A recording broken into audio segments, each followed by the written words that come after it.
Mr. Vice President, I'm going off script again, I know, but I just want to personally thank you. We've been through some stuff. We've gone through some of the most complex military operations this country's ever conducted, and your steady hand and your leadership during those was a great source of strength for me. Thank you for your leadership. Thank you for your character. Thank you for your selfless service. Thank you for commitment. Thank you for being a mentor to me, Mr. Vice President. It's called the swamp. And you know what happened? And you know what I did? A big favor. I caught the swamp. I caught them all. Let's see what happens. Nobody else could have done that but me. I caught all of this corruption that was going on, and nobody else could have done it. Did I get that one right?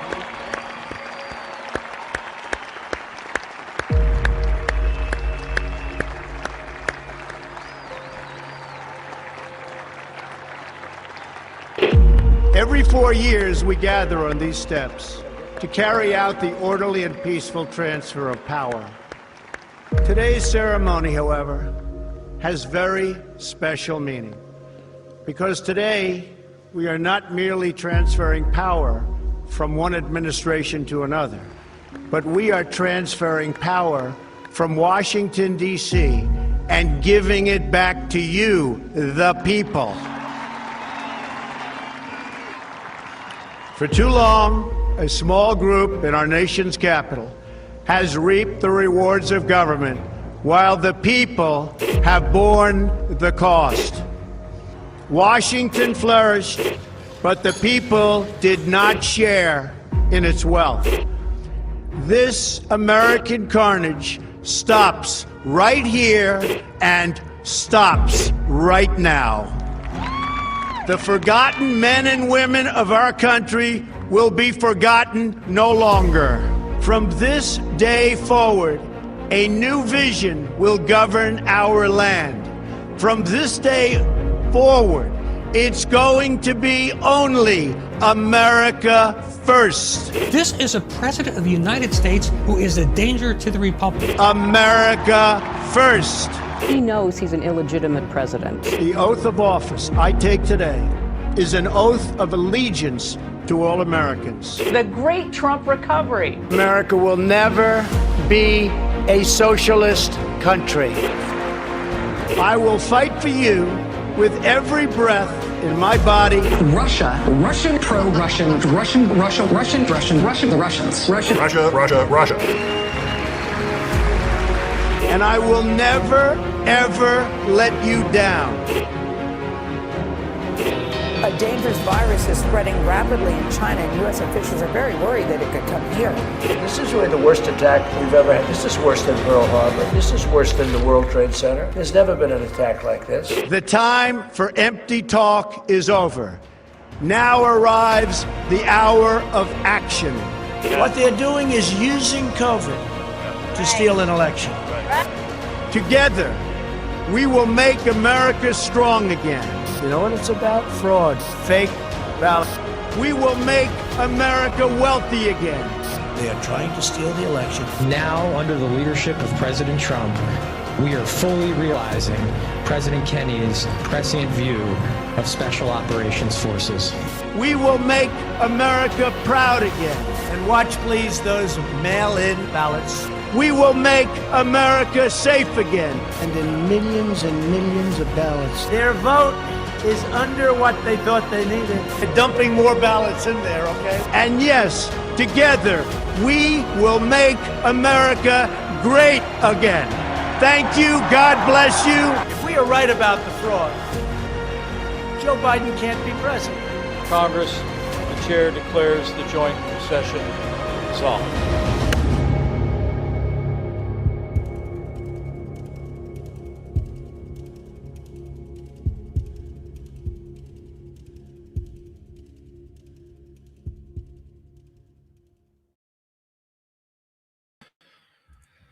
Well, good evening, everybody, and welcome to the Saturday edition of the Devolution Power Hour. As always, I am joined by Chris Paul. Chris, how are you doing? It's been a long week since I've seen you, man.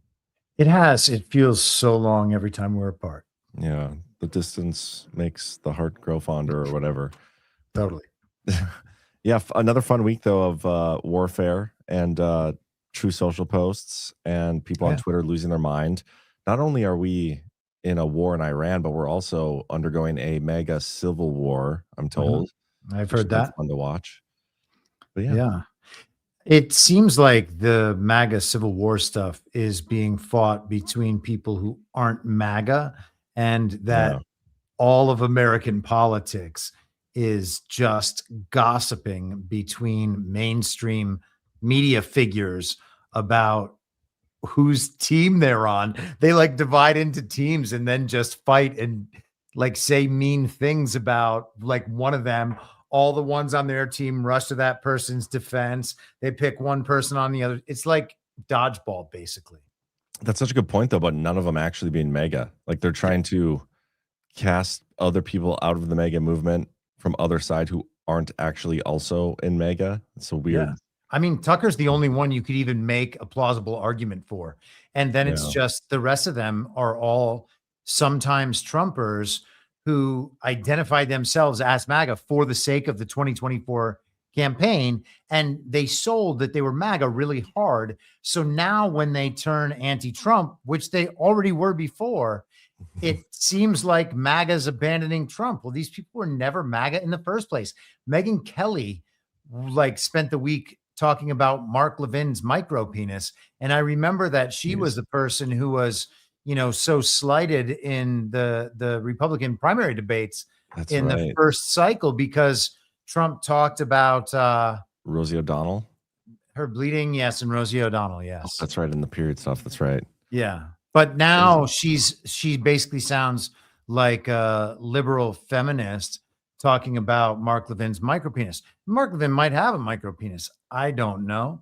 I don't think about those things, but yeah. And she thinks it's very funny. It's really weird. Megyn Kelly seems like the wine mom who's like a professional lawyer, and so she seems smarter and more with it than the other wine moms. And like all the guys are interested in talking to her because none of their wives can talk about those things, but Megyn Kelly can.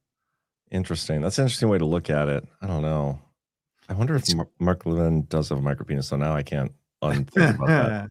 There's like a certain set of 30 to 50-year-old, like middle to upper class white people in America who love Megyn Kelly because she's just edgy. That's definitely part of it, but they think she's just edgy enough that they can argue successfully with their liberal friends and really feel like they're taking it to them without actually ever being offensive, which is usually like the goal of being conservative in America. You know, I don't know if I know of a single person that actually watches Megyn Kelly. I do. That she's like, you do? Oh yeah. Really? Yeah. Oh yeah. Like some of your former friends or what? Some people I'm still friends with. Yeah. Well, yeah, from your former life. I mean, still friends, but like, yes, yeah. Okay, interesting. Yeah. Why? I don't get it. I mean, I think it's for the reasons I just described. But don't they watch like your content? Well, no, not so much. They think I'm crazy. Still? You've been right about so much. Like, how do they still think you're crazy? Because it's not where they are. And there's a certain kind, and I used to be this kind. There's a certain kind of like college educated American, like elite or elite adjacent, who thinks that knowledge comes from authority.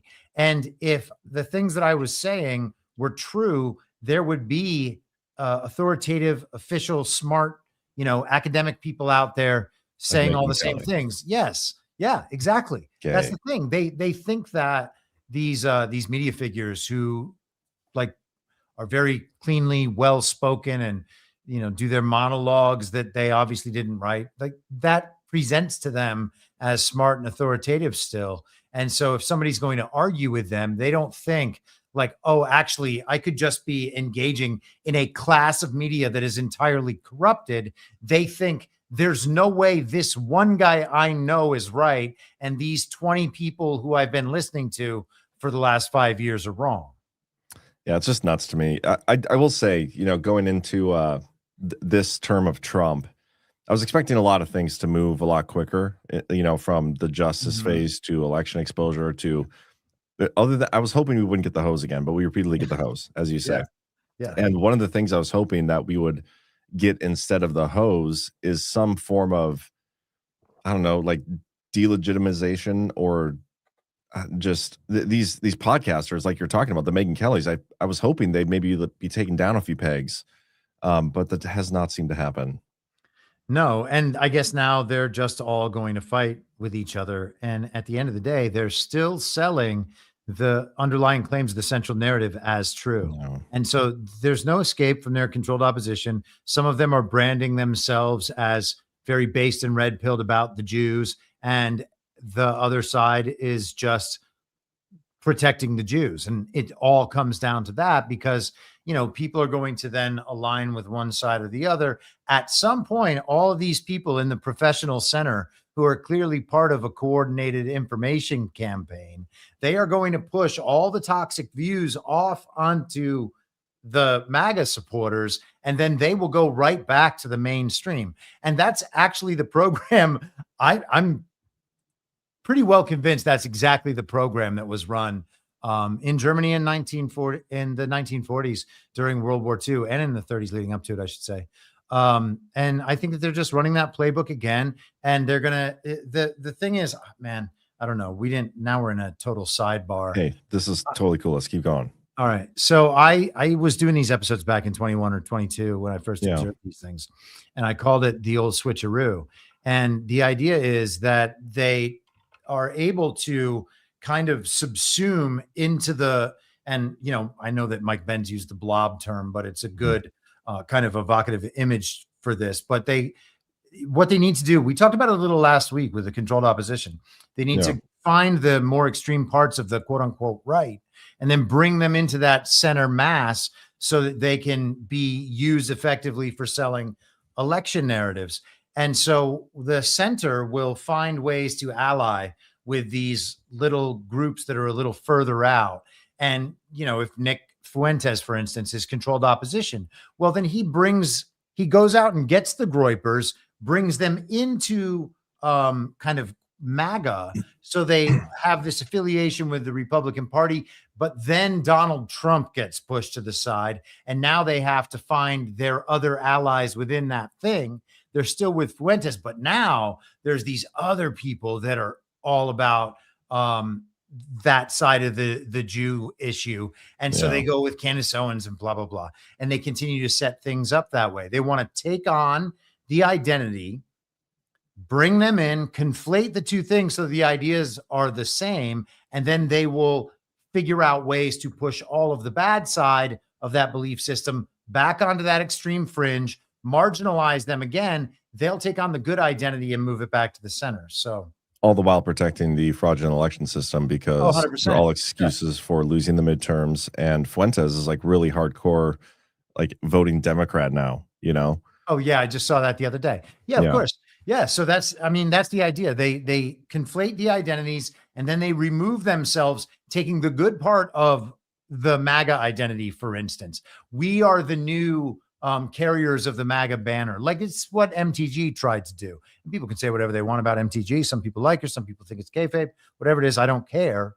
I'm just saying that's the same strategy. You can go out and essentially nullify that fringe by taking on their good ideas, making that alliance seem real, and then just leaving it behind. And that's what they want to do with MAGA in general. They want to turn Trump into Hitler, MAGA into Nazis. Then they can all move on and they'll have their golden age and their tech age and all the control they could ever imagine.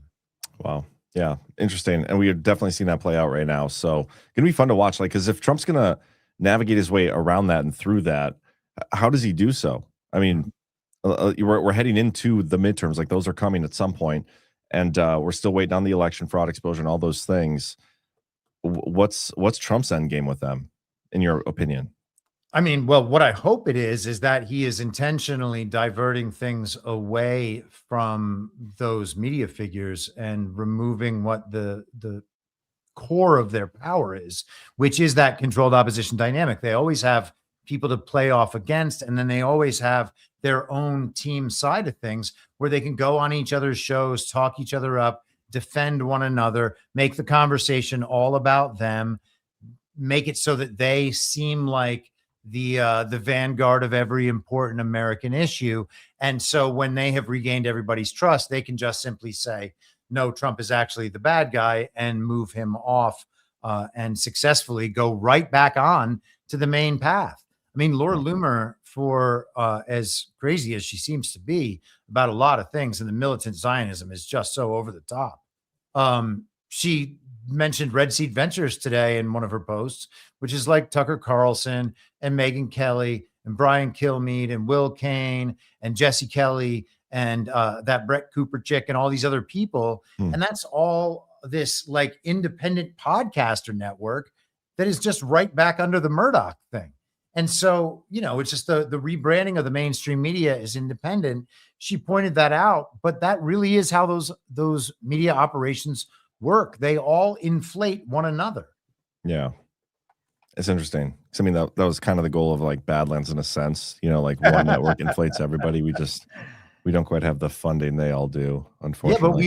Yeah, but we also don't employ those strategies where we are manipulating single narratives and then inflating one another's posts strategically at certain times. Yeah. Anyway, lots to talk about tonight with the Iran war. I know I want to revisit that one post from Trump where he says Iran is faking, you know, military explosions and stuff, because that's like right up your alley. And I feel like that was a direct com to you, Chris. So big attaboy from Boston with that one. Well, I liked the Grinnell, you sound vaccinated on Monday. That was fun. Oh, that was awesome. And we had a Badlands shout out from Bannon over the weekend. Well, the Department of the Interior. Well, it was actually, I think it was maybe even Tuesday I think it was St. Patrick's Day. Oh, that's right. That's right. We should pull it up. It's pretty funny. Yeah, I'm going to read our first sponsor. Okay, I'll find it. Want to pull that up. Then we have a whole bunch of other posts. Well, one thing I want to talk about is Trump keeps talking about Tina Peters and releasing her from jail. And what I want to talk about is nothing to do with that aspect of it. It's him constantly getting her age wrong. He keeps posting about how old she is, and he's wrong every single time. But before we do that, let's get a quick word from our sponsors. First up, we have Lean. What's the date today? Today's the 21st? Okay. Yeah. Everybody is talking about weight loss injections because the results are so dramatic. They work by lowering blood sugar and reducing your appetite. So what if you're looking to lose weight, but you're not interested in painful weekly injections, especially when you hear about some of those intense side effects? That's why doctors created a weight loss supplement called Lean.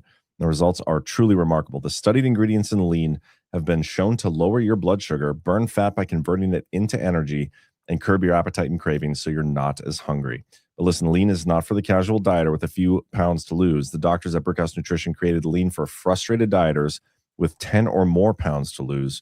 We can get you started with 20% off and free rush shipping so you can add Lean to your healthy diet and exercise plan. Visit takelean.com, enter code DPH for your discount. That's promo code DPH at takelean.com.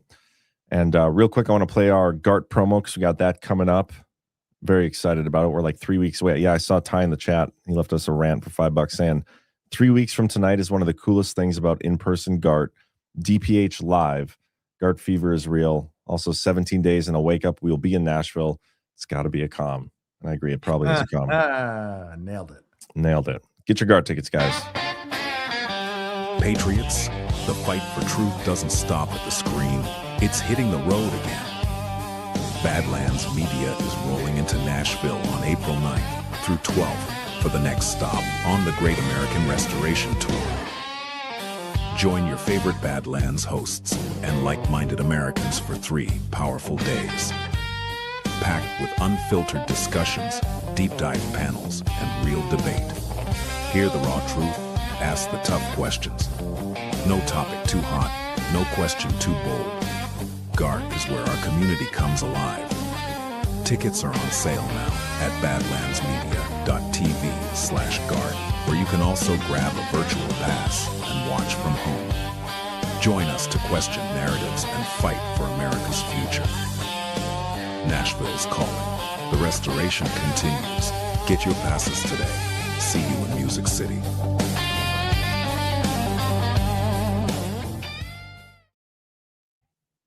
Badlandsmedia.tv/events. I think we're going to be putting single day tickets on sale this week for those who are in the area but can only attend for one of the days. But it's going to be a great time. If you've never been to a GART, ask anybody who's been there. They all love it. And if you can't make it in person, you can also get a virtual ticket and join our wonderful Telegram chat. It's already popping. It's been crazy and awesome. And you'll get to ask us questions live during the conference. 2.5 full days of great content. So make sure you guys check it out. And then this is the post that we were talking about from Steve Bannon and the Department of Interior. Yeah, they said, Happy St. Patrick's Day. Visiting Badlands National Park is like finding a pot of gold at the end of the rainbow. The real treasure is moments like this on America's public lands. And then Steve Bannon says, visit the Badlands, in quotes, this summer. I think he's telling you guys to come to GART Deadwood. I think maybe he's saying he's going to come to GART Deadwood. And hey, Steve, we would love to have you. Yes. We would. We'll keep trying to reach out. I mean, if people didn't hate us enough already, I feel like solidifying that would be bringing Bannon because of all the hate he's gotten lately, which is so stupid. Yeah. Anyway, let's talk about where's that gone? It's like disappeared. And by the way, Burning Bright, people were like, Burning Bright's crazy that night that he said this is going to be gone in 2 weeks. And it was. Okay, we could talk about that. I should almost. It'll come back. It'll come back for sure. It's not gone forever. he was technically right by what he meant. Right. Yes, but he was wrong how he said it. Yes. I don't remember the specifics though. But anyway, I want to talk about this first. We have so many True Social posts we can go through. No, let's do these first because he keeps doing this, and I don't know why, and I don't know why nobody's corrected him yet. Every time he talks about Tina Peters, she's 71 years old. She turned 71 in March anyway. I don't know if she's had a he coming up. But he keeps saying a 73-year-old woman, and saying to release her out and everything. And this is multiple times he's done this now. Let me see if I can find the other one that was just, I think he did it twice today. And I don't know why I can't find it. But he keeps doing 73 years old. So there's got to be a decode here from somebody. If anybody knows, let me know. That'd be appreciated. Okay, here's the one I really wanted to talk about. But hold on. He keeps messing up. Another thing too, which is when he makes the post about the Save America Act, he's been writing mutilization instead of mutilation. Yeah, really? There's 2 or 3 times now. Mutilization, and he'll go back and forth between mutilization and mutilation. Did you see that they so the bill that I think we talked about this on a Power Hour, I think it was the one 2 weeks ago that we recorded where you were saying like the reason he keeps saying no transgenders or men and women's sports is to kind of like make sure the Democrats can't vote for it. It's one of the ways he's nuking the bill. Well, dropping Mark Wayne Mullen out and then ruining their calculus even further with the tranny stuff. Yeah, well, they tried to make an amendment to actually add that to the bill because it wasn't actually ever in the bill. Right. And I'm pretty sure that got downvoted today, I think on Saturday, which is funny. So it's not in there anymore, but I bet he'll keep posting about it. But anyway, here's this. We did this Wednesday. I know we've talked about this a lot, but I'm going to read the whole post one more time because again, this is right up Chris's alley. It is. And we need to have this conversation with Chris. Iran has long been known as the master of media manipulation and public relations. They are militarily ineffective and weak, but are really good at feeding the very appreciative fake news media false information. Now AI has become another disinformation weapon that Iran uses quite well, considering they are being annihilated by the day. They showed phony kamikaze boats shooting at various ships at sea, which looks wonderful, powerful, and vicious, but these boats don't exist. It's all false information to show how tough their already defeated military is. The 5 U.S. refueling planes that were supposedly struck down and badly damaged, according to the Wall Street Journal's false reporting and others, are all in service, with the exception of one, which will soon be flying in the skies. Buildings and ships that are known to be on fire are not. It's fake news generated by AI. For instance, Iran, working in close coordination with the fake news media, shows our great USS Abraham Lincoln aircraft carrier, one of the largest and most prestigious ships in the world, burning uncontrollably in the ocean. Not only was it not burning, it was not even shot at. Iran knows better than to do that. The story was knowingly fake, and in a certain way, you can say that those media outlets that generated it should be brought up on charges of treason for the dissemination of false information. The fact is, Iran is being decimated, and the only battles they will win are those they create through AI and are distributed by corrupt media outlets. Radical left-wing press knows this full well, but continues to go forward with false stories and lies. That's why their approval rating is so low, and I can win a presidential election in a landslide getting only 5% positive press. They have no credibility. I'm so thrilled to see Brendan Carr, the chairman of the Federal Communications Commission, looking at the licenses of some of these corrupt and highly unpatriotic news organizations. They get billions of dollars of free American airwaves and use it to perpetuate lies, both in news and almost all of their shows, including the late night morons who get gigantic salaries for horrible ratings and never get, as I used to say in The Apprentice, fired. Thank you for your attention to this matter, President Donald J. Trump. And real quick, kind of echoing my statements from Wednesday, it was interesting to me how he started talking about how like war footage can be faked, transitioned that into the media uses this stuff and they should be brought up on treason. But anyway, you have the floor, man. Take it. So the treason thing, I heard you guys talk about that a little bit the other night, and that is a tough question that doesn't just jump out to you as something that immediately makes sense. I look at all this stuff through good twin, evil twin. There are two factions in the world. There is a centralizing faction and a decentralizing faction. The centralizing faction works toward global governance, a one world, liberal, rules-based international order, however, whatever words they use to describe that system. And then there is a faction that works against that in every country around the world. And so identifying Iran as an enemy, or China or North Korea, or our, fake allies, as Trump talks about them. I don't think he said fake yet, but he essentially hints that they are not allies. And we can talk about the NATO post as well. When he's talking about Iran is doing this, well, what is Iran when he's talking about it? Are we to believe that the Ayatollah's regime and the IRGC are the best propagandists in the world, so good at propaganda that they can fake their war communications, and then their side of the war communications are picked up and then broadcast in the United States? We're getting the Ayatollah's stuff indirectly. I don't think that's what it is. And I don't think for a second that Trump believes that Iran are the greatest media manipulators in the world. Who are the greatest media manipulators in the world? I would suggest that Hollywood are probably the greatest media manipulators, and the American political media and the British media. So we're talking about global propaganda media, and people are going to have different opinions about where all of that ultimately flows back to, but it is one singular entity that operates worldwide, and there are people in the United States doing their part to operate that entity here. So that's the treason part. And so I would suggest that would apply to the election malfeasance and whatever. But election malfeasance, again, is another thing that is largely just manufactured by media. And I don't mean that our elections, I don't mean to say that our elections are legitimate that way. I'm just saying that what our elections are primarily is a narrative battle waged at a media level that influences the minds of Americans and makes them accept the results of these elections as real. And so I can pause there, and then we can continue with the fake stuff if you would. No, I think you're absolutely right. I mean, this always reminds me, or this did remind me of my favorite clip of Trump, where he says, this is being done by the same weaponized intelligence community that's been conducting illegal psychological warfare campaigns against American people for the past 7 years. I think they obviously do this quite a bit. But also, if I were to choose who was the best at, which entity has the best technology ever, like if you had to pick one entity in the entire world that is the most technologically advanced compared to anybody else, I would say it's our United States military. And if Iran is able to do this stuff, imagine what our military is able to do. And all we're getting is like video game like footage from the White House and our military, and like these True Social or Twitter accounts showing that they're bombing stuff. Like, if Iran's doing it, you got to believe we're doing it too. Oh yeah. And I mean, where would they have learned it from in the first place?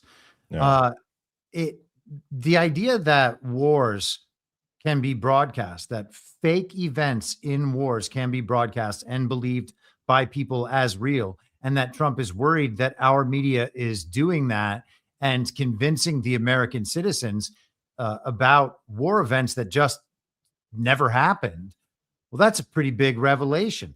Now, it doesn't have to be the United States of America creating the propaganda and the fake war events that are then broadcast to Americans, where Americans will then believe whatever they are shown.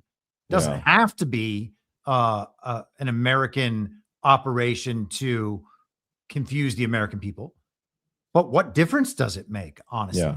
Like, we can be lied to about war. We can be fooled about war. It's not hard. It's super, super, super easy. And people are starting to actually kind of, I think, begin to wrestle with this question. You know, there are people who send me Twitter posts when they see something that's like kind of in my wheelhouse.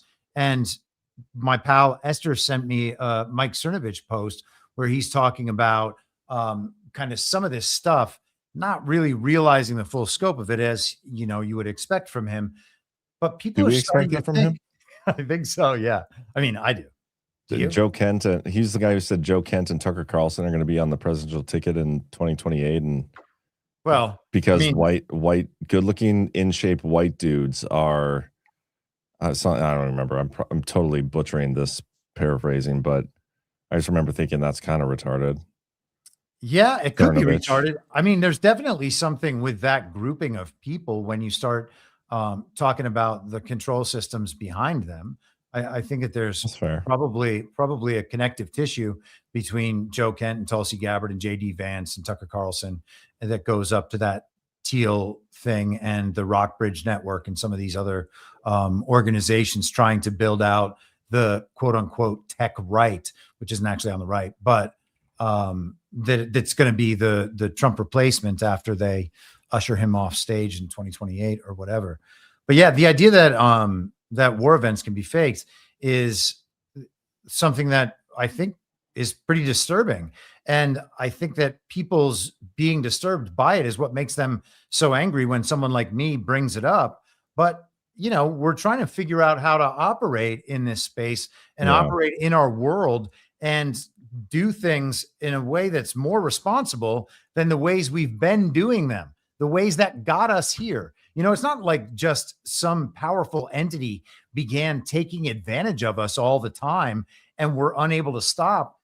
We have a relationship with that entity and we don't stop, you know? So there's got to be other things going on here and other ways to approach these subjects. And so I think if we are honest about what it is we don't know and can't possibly know in these other places, that's when you go back to first principles and say, it's not that I know this is wrong. It's not that I know it's the opposite of what it is. It's that there's no way that I can know this thing. And therefore I can't build any argument on the basis of this, you know, this fire that I'm told is in an oil field. Well, I can't justify going to war with strangers 10,000 miles away because I saw a video on the internet with a caption about how they attacked an oil field. Yeah. None of these things are like things that we even contemplate at all or have any expertise in, unless that's your industry, of course. And then we get these massive, like, important emotional feelings about what we need to do. We haven't even checked like how we know. Yeah. Speaking of experts in that field, I'm having Polymathon on join me on Monday. He's very cool. He works in the oil industry. We're going to talk a little bit about that stuff. One question I have, you know, speaking of being lied to and whatnot, the story that's like really going bonkers the last week and 2 weeks even is the situation surrounding the Strait of Hormuz. Okay. We're being told that Iran is able to completely affect the price of oil globally by basically shutting that down.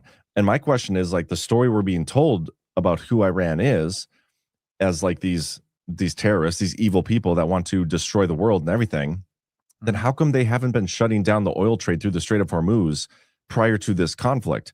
Like, if they can inflict this much damage right now by having that thing shut down, why were they not doing that before? Why have they never done that previously?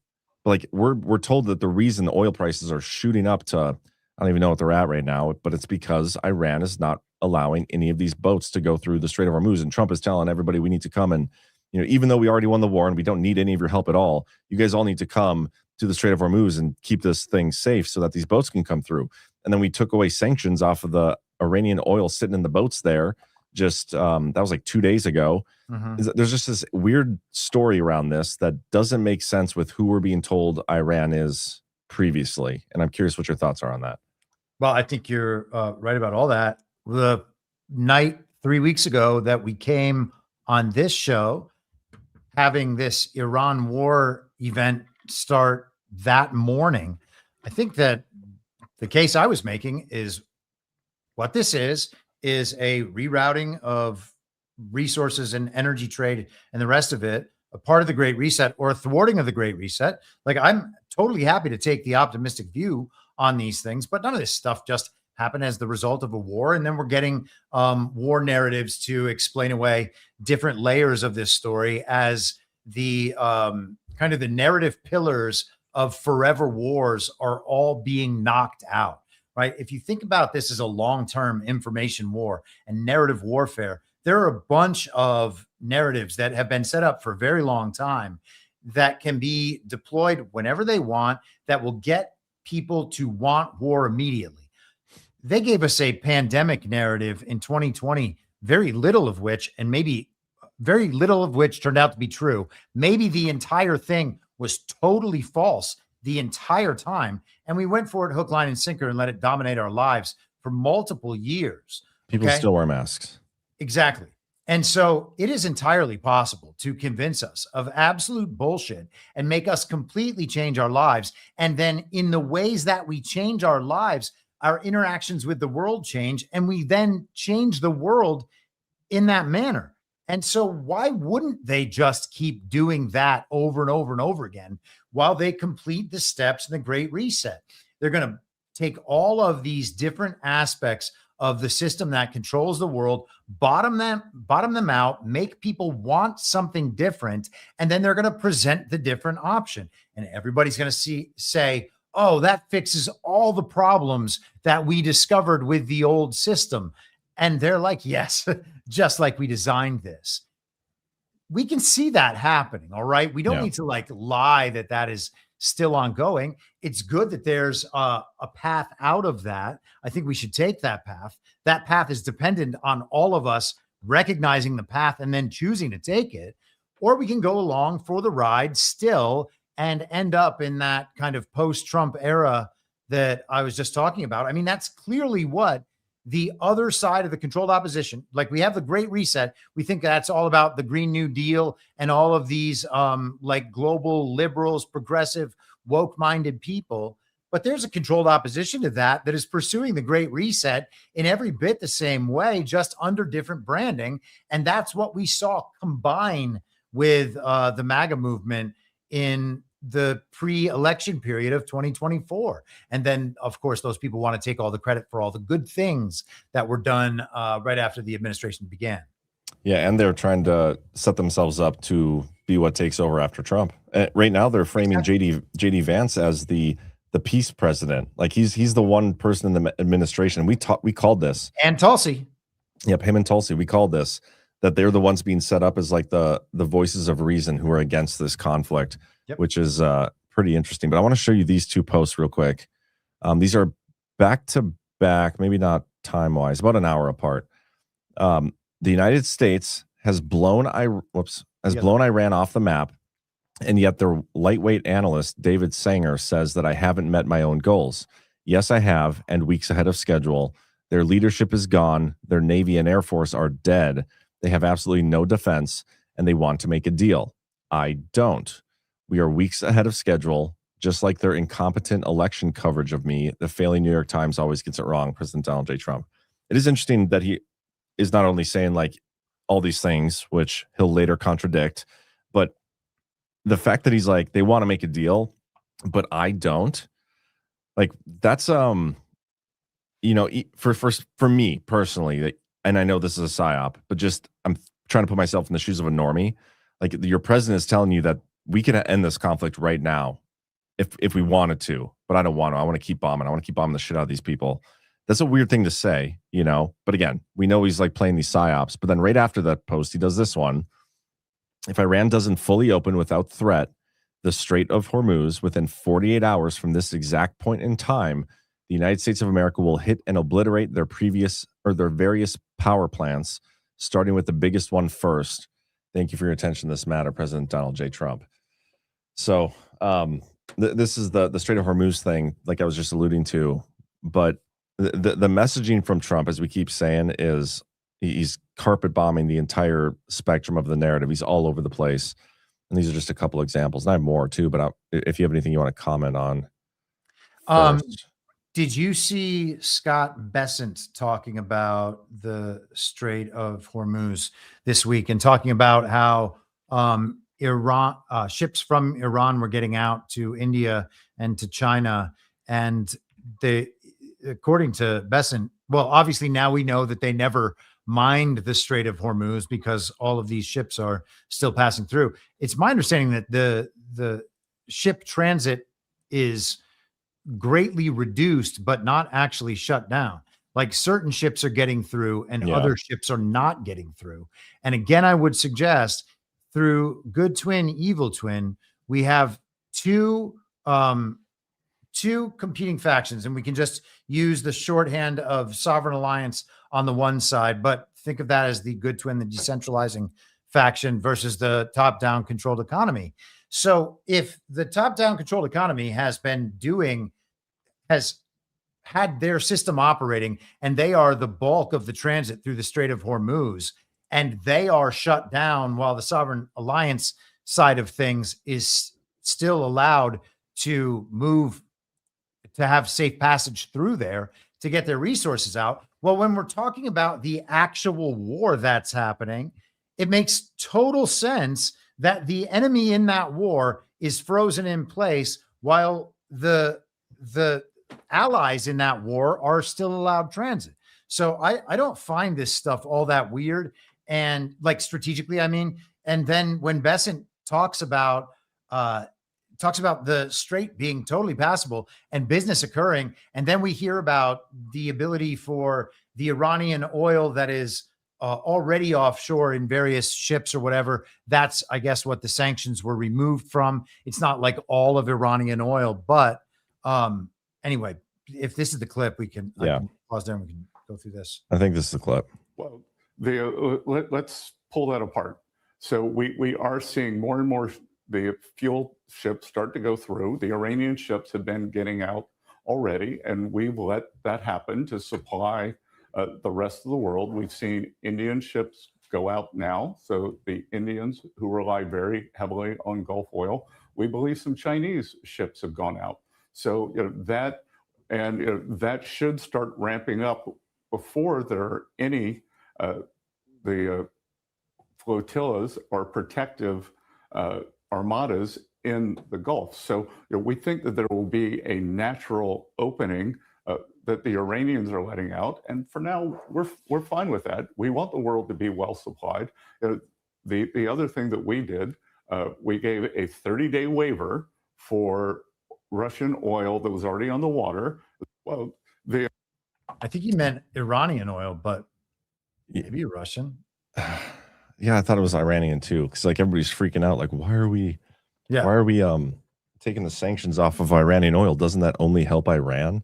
It's so funny when you see them like, he's saying that he's obliterating them, but he's also giving them money. Yeah, it's not kind of weird. There's a lot of instances like that, though, where Trump will say something and then there will be something that totally contradicts it. Like the post that he did about the gas fields, where he was like, listen, Iran, it wasn't us who bombed your gas field. That was Israel. They did it without permission. They didn't tell us they're going to do it. Stop bombing Qatar. Bomb Israel instead. But if you do continue to bomb Qatar, then we're going to bomb the shit out of you back. So just don't do that. It wasn't us. It's so funny. Negotiations on just geopolitics happening right in front of us on Truth Social. Yeah, but see, stuff like that, you'd imagine that there is some sort of, like, we got to have some sort of back channel to Iran, right? Like Trump is not honestly communicating these messages to Iran. He's communicating that to us and a million other people. Who knows who his audience is, but it's not the Ayatollah, I don't imagine, you know? So why post something like that unless you want to put Israel on blast? You know what I mean?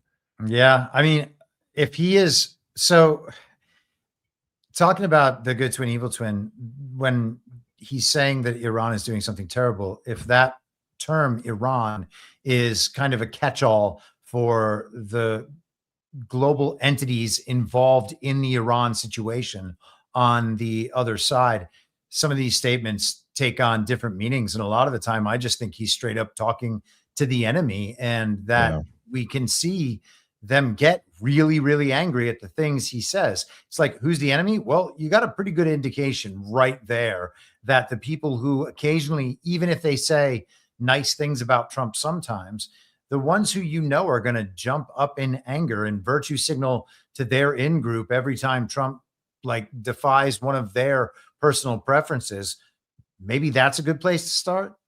Yeah, maybe. He hasn't mentioned the discombobulator one single time either so far at this conference. Yeah, I hope. Disappointing. Yeah, maybe we'll never hear about it again. I don't know. That'd be sad. Maybe we flew a little too close to the sun with the discombobulator. Maybe. Frederick Leathers in the chat said, it's an interesting comment to a nation at war with us that we already won. You know what I mean? Like, we already obliterated them. They have no offense or defense left, but hey, don't bomb us or Qatar, bomb Israel with the offense that we already took out off the field that you don't have. It's so silly. It is pretty silly. There's rumors too now. I saw a post. There was a flight of, I think it's 82nd Airborne that went down. That there's preparation. A lot of this week too. The discussion was that we're preparing for some sort of ground invasion somewhere, whether that's Karg Island or somewhere else. There's a couple boats that are on the way to the region, but a lot of the narrative that was being laid Thursday, Friday was about some sort of ground forces being put into place. So curious to see if that actually happens or not, because I think that would be the moment that people who have been kind of justifying this would be left without any narrative cover. Even if it is like a small scale thing, it doesn't matter. I almost anticipate some level of ground forces being put into play just to take those people, like take away any narrative reasoning for them to be defending it. You know what I mean? Yeah, we could see that. Yeah. The initial justification for that was that they had to go seize the enriched uranium because if it was left there, that would be a big problem. And now it's to take control over the oil infrastructure in Karg Island, if I have that correct. Yeah, I think there's still, I saw stories about the enriched uranium as well, but there's another story today that was funny. Bibi in his press conference the other day said that Iran can no longer make ballistic missiles. So 30 years, go ahead. But also we got stories the last couple of days, how they shot a ballistic missile or two of them at whatever Diego Garcia base. Yeah, I heard that. 4,000 kilometers away, which, I mean, how perfect it just, now they can bomb all of Europe. So prepare for false flags there. But we were told that they didn't have that capability. And you're right that they said Bibi said we bombed all their ballistic missile sites or whatever. And there was also this story that I thought was retarded, because I thought we blew Natanz off the map. I thought Natanz didn't exist anymore. Yeah. And now we hit it again. Yeah. I don't know. I can't believe that they rebuilt it and then put that ventilator shaft in there. Yeah, it's so stupid, man. So Bibi, though, for 30 years has been saying that Iran was going to have a nuclear missile in 2 weeks, or a bomb. I don't know if it's a missile or a bomb. Nobody does. It's a magical bomb. They're going to have that in 2 weeks for 30 years. And now all of a sudden he's like, oh, you know what? They can't make magical bombs anymore. It's amazing that he's admitting something like that. And the funny thing is, it was in the same speech where he declared that Jesus Christ has nothing on Genghis Khan, and that ultimately evil will overcome with sufficient strength and numbers. Evil will overcome even Jesus Christ. And then there was, did I send you did you watch that AI video that I sent last night in the chat? I don't know. Okay, Which one? Check this out. It's crazy. I watched this. I was like, wow, this is really something. Before you can pull that up real quick, on that note of Bibi and taking away the ballistic missile, Like that narrative is one that he always wants because that's why he can continue to push the war effort. But we had a whole week of AI Netanyahu. Like everybody's like, oh my gosh, is this AI? Is Bibi really dead? And so it's just funny to think like, what if there was an AI Netanyahu put out there to say that the ballistic missiles are gone? Because the whole reason Trump, we thought, did the Operation Midnight Hammer back in June of 2025 was to narratively take away the justification for Israel to continue to go to war against Iran. Okay, well, they no longer have the ability to make nukes. Natanz has been destroyed. The nuclear capability is taken out. What if they're implementing AI to do the same thing? Total speculation. Maybe it's retarded, but thought it was. Well, we also haven't seen the uprising in the streets yet that we were promised. There has been absolutely zero of that. And again, that's another thing that we said the first night of this. What uprising in the streets were we promised? In Iran? Yeah.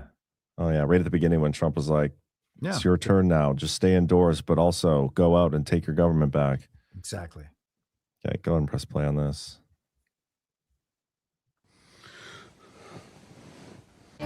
Every conqueror who ever lived believed what you believe right now. They are gone and I am still here in 2 billion hearts. You cannot kill truth. You cannot bomb it into submission. Love is the only force in this universe that does not eventually destroy the one wielding it. Jesus. Choose it before the choice is made for you. What you call strength is often fear in armor. For what does it profit a man to gain the world and lose his soul? The question isn't whether evil can win for a time. The question is, what are you becoming while you try to win? I almost look like Jim Caviezel a little bit. I just can't believe that like that message can be so coherently delivered in like a narrative form that people are accustomed to and that they can like really interact with and capture. You could write a think piece on that and write 1,500 words, something really, quick and descriptive and clever and attention grabbing, and it still can't communicate what that did in a minute. Yeah. AI is becoming something else. You're going to love our outro. You already saw our outro. Yes. Yeah. But you and the audience are going to love our outro. By the way, we should real quick get to a couple more sponsors that we got for tonight. First up, let's see who it is. Where's Rumble? There we go. Yeah, let's do a little Rumble wallet. Guys, we love Rumble because they've been so supportive and they've allowed us to say anything and everything we've ever wanted without censoring us. But they've also done quite the job of trying to support creators who use their platform. They're big supporters of us, and they're always thinking of new ways to help you guys in the audience support the creators that you like. And one of the ways is with the Rumble wallet. You can give a super chat that gets paid to us immediately and directly, and there is no percentage that Rumble takes out of it. With YouTube, Twitch, and even Rumble Rants, 20%. With the Rumble wallet, you can give 100% of your donation directly to us. You can go to Rumble Wallet, wallet.rumble.com, or you can download the Rumble Wallet in the App Store and super chat with Bitcoin, Tether, USD, or Tether Gold stable coins. And it's a pretty amazing way to get rid of the middleman and help those here on Badlands Media and support us. So shout out to Rumble and Rumble Wallet and Rumble Studio for all the support they've given us over the years. And let's real quick get a word from Soft Disclosure. Get you some of that beard oil. Now that I'm alone, I got the close up. Do you see how awesome my beard looks right now? I use the beard oil every single day. First thing. Comes out feeling all silky smooth. I take the dropper and I manually apply the oil directly to my mustache. Nice and, oh man, I love it. And then I do drops all throughout the hair, and then I just rub it all in.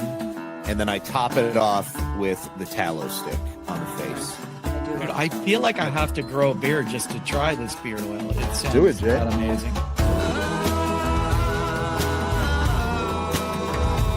It's all from softdisclosure.com, and the best part about it is you'll be supporting Badlands Media, Annie from Willow and Farms, and basically 3 of Annie's neighbors. So that's 5 total American companies that you'd be supporting with one purchase. I have been using the Soft Disclosure scentless beard oil every day after the shower. It looks unkempt, but it feels silky smooth. I want to look a little wild and unapproachable. But for the woman I trust, she'll be like, oh, it's actually kind of soft. He is approachable after all. Otherwise, stay away. And soft disclosure will help you too with that if that's the very specific vibe you're going for. That is very specific, yes. You guys are supporting American businesses when you do that. It's absolutely incredible, and you get a great, great product.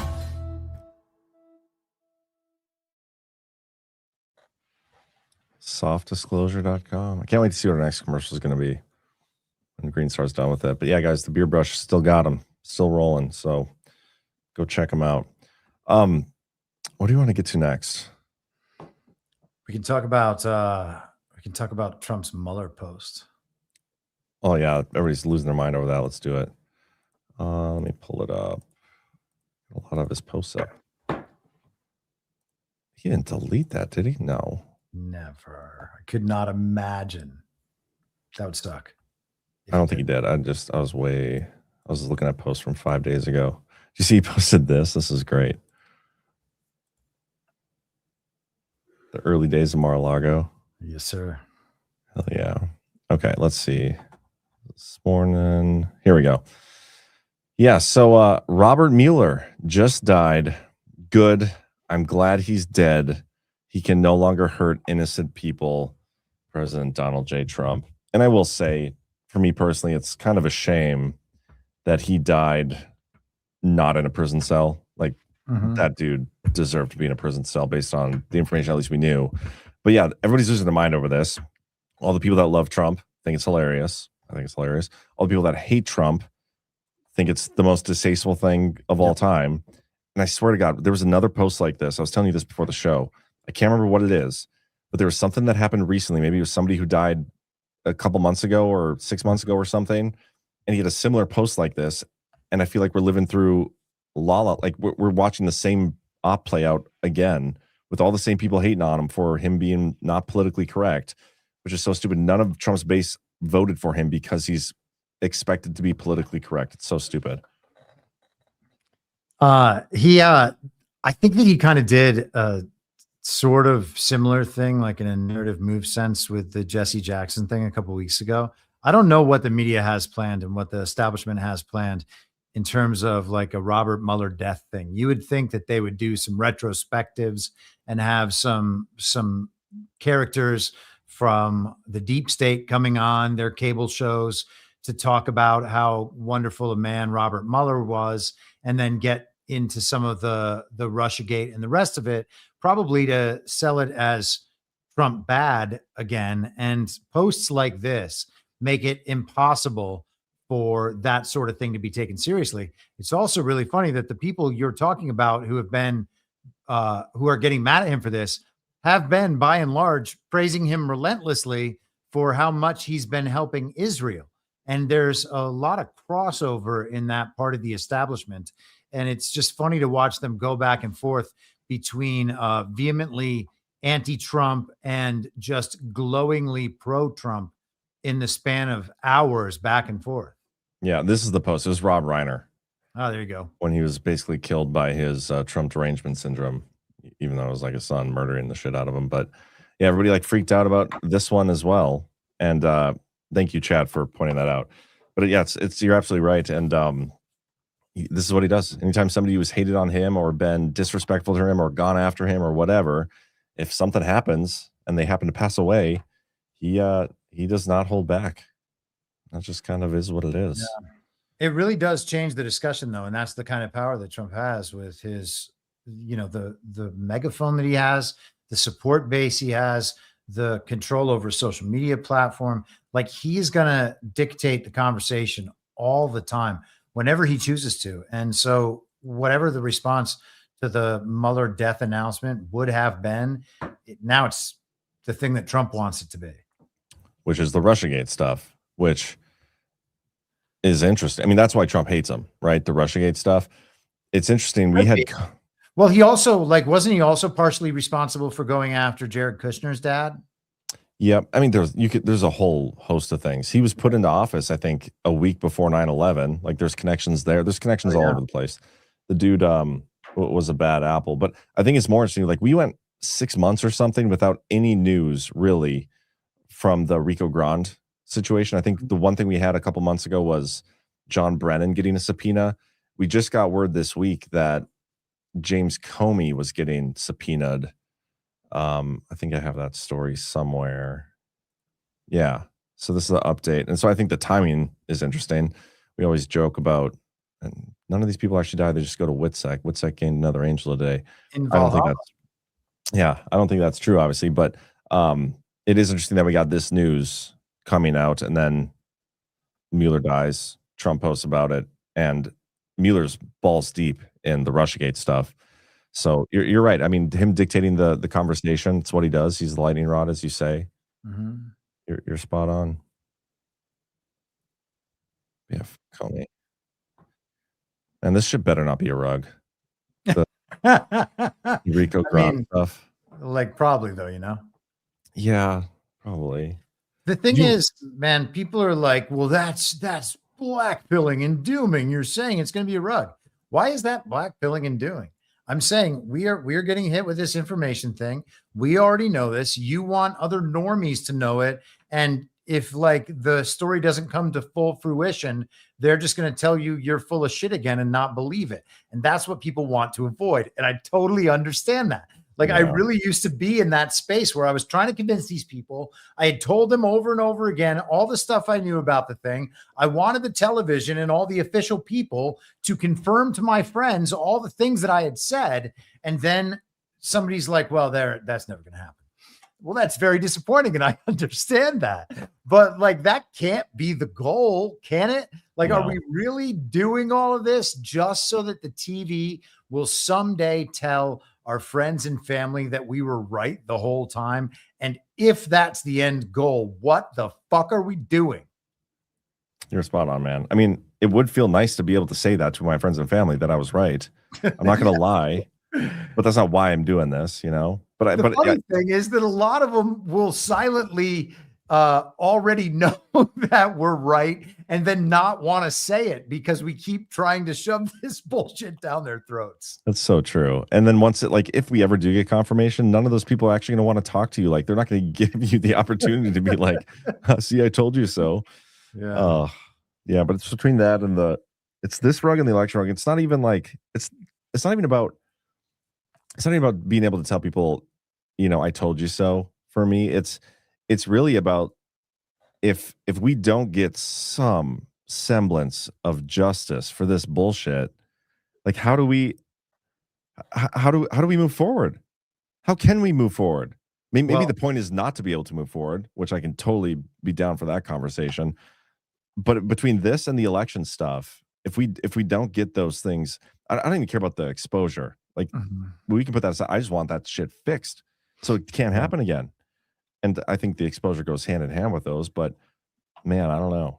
It could be that. I mean, I've been on teams seeking accountability for the entire time, and I've always expected that we're going to get that. And the extent of the crimes, I think, is extraordinary, and accountability is totally justified and deserved. And it seems like we need that sort of thing for some catharsis or closure, moving on, as you say.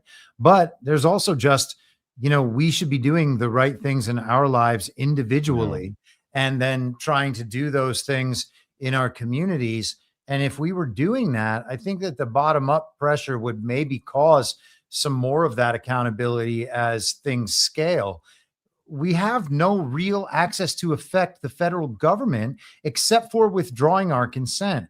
And, you know, that's the one thing that people don't want to do, because our lives have been built up around the federal government as the source of all like authority and control. And we kind of worship the federal government. I mean, we've talked about statism a number of times. The idea that that entity needs to be there and is going to be the ultimate source and solution to all of these many problems, I don't think that's how it's going to go.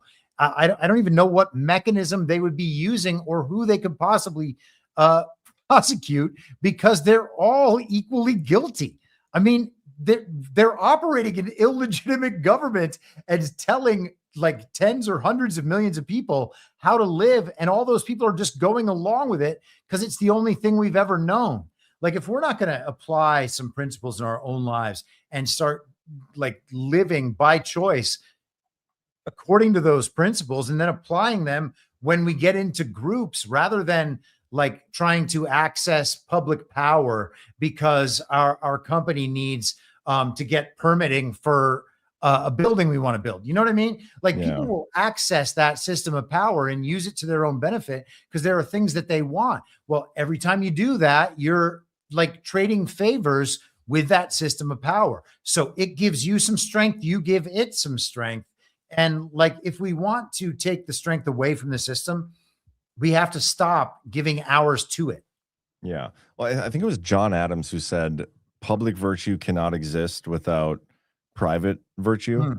As in, like, we can't expect the government to have, you know, these virtues and this morality or anything that we ourselves don't have or display.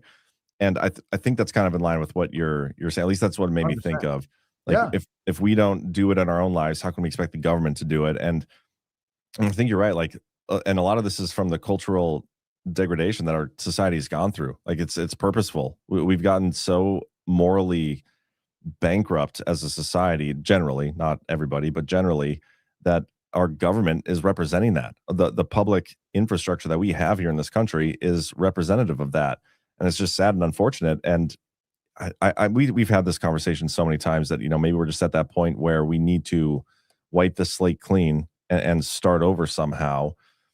And I think one of the things that, especially in our subset of the community, the truther community, where everybody's looking for the exposure and fixing of our elections and the justice and accountability for all the things going back, if we don't get that, that group, I mean, I don't see how they'll just stop like sitting on their hands and their asses, you know, trusting the plan when none of that stuff comes, if it doesn't come. Yeah, I mean, all that is a possibility, man. I don't know. I think that some of this is that, you know, and I know this from having spent so much time in Hollywood as an adult and lived in a very transactional society where people are moral relativists. You know, you don't hold other people accountable so that you will not be held accountable. You know, you don't demand honesty from other people so that if you want to slip a few curveballs by every now and then, you're able to do it. You know, you just operate in a different society. People don't hold themselves to standards. They don't hold other people to standards. And if everybody is working together for a certain set of like worldly benefits and no one is holding any of them to any standards by which they are, you know, trying to achieve those benefits, the actions they take, the things they say, and the rest of it, like, we're going to end up with that society, you know. And you can't then ask the state to solve that problem. You know, we can't legislate the morality. You can't make people do these things. People have to choose to do these things, even when other people aren't going to choose it. And even when those other people are going to continue reaping the rewards of those choices. You know, if the reward set that you're after is like material stuff in this earth, experiences, status, objects, whatever it is, followers, whatever, exactly.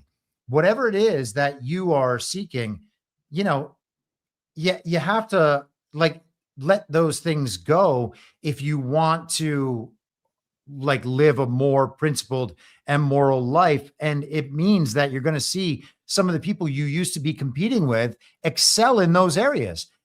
They're not excelling in the areas that you are excelling in, though. You know what I mean? Like, and probably not in the areas that matter. Yeah. Right. Exactly. Well, it depends. I mean, that's about value sets and like what you actually value in the world. If you're going in the right direction, you're not going to get the stuff, all the prizes that you can win going in the wrong direction. You're going to get a different set of prizes that you can't get down there. Yeah. But I mean, I can't imagine God, and I can't speak for God. Nobody can, but I doubt God is going to be like, oh, you got 200,000 followers on Twitter. I see that definitely moves you up a notch. You know what I mean? Like there's some of those worldly things. Yeah. I'm pretty sure God did not, care for people having that as their part of their core value system. But no, I absolutely agree with what you said there. Jules Patriot left a $5 rant, said 139 people were subpoenaed with Comey. Pacer.gov shows 700,000 sealed indictments. Did you see this letter signed by Trump? There's a post with it. And, the whole sealed indictment thing, just how long are we going to be doing? How long have we been doing that? We've been doing that for literally 10 years, and nothing's been unsealed. Nothing, not a single thing. Like, is that, where are we even getting those numbers from? I mean, yeah, Pacer's like one of those like legal document sites, isn't it? Yeah, I use it actually when I look up case stuff. Yeah, I mean, that sort of thing is hard to go on. You know, what do you make of it? Are there cases against all these people? I could believe that there are. I just don't know that there are. Yeah, I don't know either. And you know, Pacer's where I go to look up it. You can look up any court case, Sure. any federal court case through Pacer. It's a good tool. You have to pay like 3 cents a page, which is nuts. But once it's downloaded once by somebody anywhere, then you could also access it on Court Listener, because they do a pretty good job of staying on top of that stuff too. I had another comment I was going to make. So we talked about the sealed indictments on my show the other day, and now I don't remember what it was. Sarah Carter on Hannity, December 11, 2018. Lots of sealed indictments, Sean. Huh. Yeah, I don't know. Anyway, we should talk about this quick. If I can find it, the ICE stuff. These are pretty good. Trump's had a few posts about ICE and TSA and the shutdown. We have this one from been earlier today, this morning. If the radical left Democrats don't immediately sign an agreement to let our country, in particular our airports, be free and safe again, I will move our brilliant and patriotic ICE agents to the airports, where they will do security like no one has ever seen before, including the immediate arrest of all illegal immigrants who have come into our country, with heavy emphasis on those from Somalia, who have totally destroyed, with the approval of corrupt governor, attorney general, and Congresswoman Ilhan Omar, the once great state of Minnesota. I look forward to seeing ICE in action at our airports. And there's also this one. No, that's not it. Hold for processing. He had 2 of them today, didn't he? Yeah, I don't there's know. that. I remember that one. I could have swore there was another one, but maybe I'm wrong. I'll look as well. I'm looking through right now, but I guess I don't see it. I could have swore there was another one though. Anyway, I mean, the point still stands. I think it's a brilliant idea. Yeah, I think I have the other one. I've hurt so many people. Yeah. Okay. So the other one is here. Oh, damn it. Just lost it. Here we are. No. Sorry. I just closed my window and it disappeared, that post. Here it is. This is a really annoying hold for processing. Yeah, no worries. I'm not that annoyed. Oh, okay. Well, I am. He said the radical left Democrats have hurt so many people with their vicious and uncaring ways. What they have done to the Department of Homeland Security, our fantastic TSA officers, and most importantly, the great people of our country, is an absolute disgrace. If the Democrats do not allow for just and proper security at our airports and elsewhere throughout our country, ICE will do the job far better than ever done before. The fascist Democrats will never protect America, but the Republicans will. Just like the radical left allowed millions of criminals to pour into our country through their ridiculous and dangerous open border policy, the Republicans closed it all down, and now we have the strongest border in American history. Likewise, I look forward to moving ICE in on Monday and have already told them to, quote unquote, get ready. No more waiting, no more games. President Donald J. Trump, no games, he says, with a very stern look at the desk in the Oval Office. So he said at airports or anywhere else in the country. And I really think it's interesting that he's going to put ICE at the airports, because who knows what effect that has on illegal immigration, cartel movements, trafficking, and the rest of it. Well, I think it's brilliant. I mean, this back and forth in Congress was so predictable and so stupid. Back when the Minnesota thing went off, and you know, the killing of Pretty and Good or whatever, and the list of demands from Schumer and Jeffries, when they're like, yeah, we will not stand for this unless Kristi Noem resigns, which she's not there anymore, and this whole list of 10 things. They don't want to fund ICE.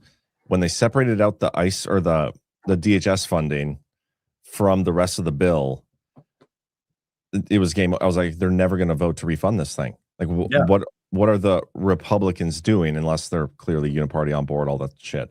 But just from looking at it from the other perspective, the two-party perspective, it was the most dumb thing they could have done. So predictable. And here we are. And now Trump doing this, like, he totally defangs that entire debate, the narrative, all of it, by putting ICE in there. And then you sent that article over. I have that somewhere. Yes, the funding. Yeah, early February. Just it was about the One Big Beautiful Bill, and how in that quote unquote legislation there was $75 billion for ICE and Border Patrol.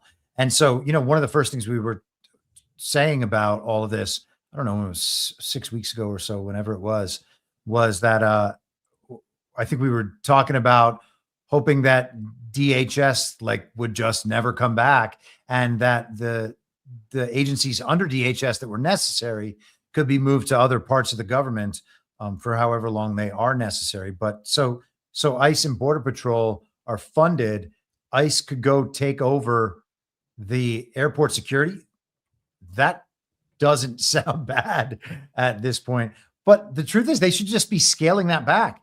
Like, the airports are the TSA area at the airport is the point at which I feel that I am most interacting with the dystopia that could be around the corner. Oh, it's hell, dude. You look up and everything awful. You see is like an eye on the ceiling, looking at you, reading your biometrics, knowing everything about you, shipping all that data off to the great cloud in the sky, so that whoever can analyze it.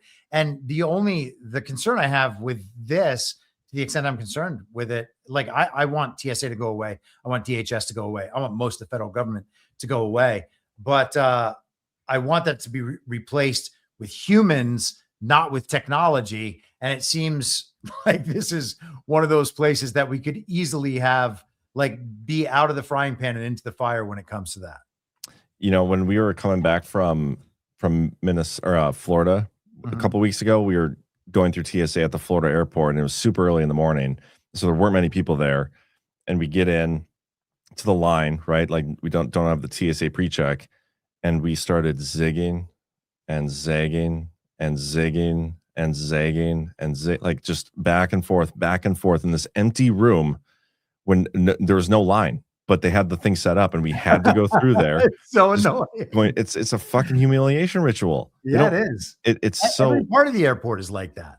Yeah, it's so stupid. And yeah, I hate TSA. It's ruined my days more than one time. Yeah. It's ridiculous. But I agree. It's you know, every time you go in, you have to, like, give your ID, and they take your picture. It's like, okay, which database is this going into? I heard you can opt out of that or something. You can, yeah. Yeah. I mean, but that, and then have your picture a million other times. I think what was the point in doing that? Yeah. And then it's just like, I don't do it just because I'm going to submit to the machine as few times as I can, even though I know that I'm about to be forced into, like, the den. Yeah, I'm not going to let you guys take my picture, but I'll stand there while you give me a full body scan. Yes. Yeah. Well, and they are already, like, taking your picture from every possible direction. Yeah, that's ridiculous. It is so creepy, the whole thing. But yeah, I wouldn't be opposed to I mean, I'm sure there's some nice people that work for TSA, and I hope they get their back pay and whatever. But in terms of the narrative, like, that's playing out, I think it'd be interesting to see Trump do this, and I think he will, because it'll totally take Congress out of it again. I mean, Congress is the reason we're told that the shutdown is happening. They're totally irrelevant. They haven't done anything meaningful. I even interviewed a congressman this week and basically told him that, and he basically agreed with me. And Trump is just doing it all without him. We don't need him. Yeah. And so then the question is, what are we trying to win the midterms for? Well, because if you don't try, then you're the problem. Did you see, what's his name, Peter Tickton, on Why We Vote? I haven't watched it yet. Did you see that clip? No. Was there a clip? No. Oh, I got a clip for you. Here, we'll go to Ash's. We'll go to Ash's Twitter here. I can't believe you didn't see this. I posted in the private chat. I missed it. I don't know how I missed it. Okay, take a listen to this. It is a real question for the electorate right now. Why should we vote if we know that elections are essentially fake? If you don't go and vote, you're not giving us a chance. And that misery that you're going to be living in is going to be partially caused by you. So there's no option here. We don't have the choice to sit back and just say, oh, well, it's fixed anyway. I'm going to be lazy today. It's not about being not an lazy. option. It's not about being lazy. It's about legitimizing a system that is by definition illegitimate. And you gave a bunch of examples around the country, around the world, about democracies that have devolved into despotism. And I vote, and I'm not telling anybody not to vote, but I am questioning the logic of why we're continuing to legitimize an illegitimate system. And if you don't bother to get out there and vote, and we get a way of basically making sure your votes count, they won't be there to vote. So you need to be there to do what you need to do to help us preserve and keep democracy. If you don't do it and we lose it, it's on you. If you go out there and vote and we lose it, well, then you've done everything you could do. But don't you dare not go out and vote and think that that's okay by any stretch of the imagination, because why should you preserve or show your approval by participating in in what we have? Okay, yes, we're under attack. That's not the time to stick your head in the sand and rationalize inactivity. Yeah, I see CanCon pop in the chat.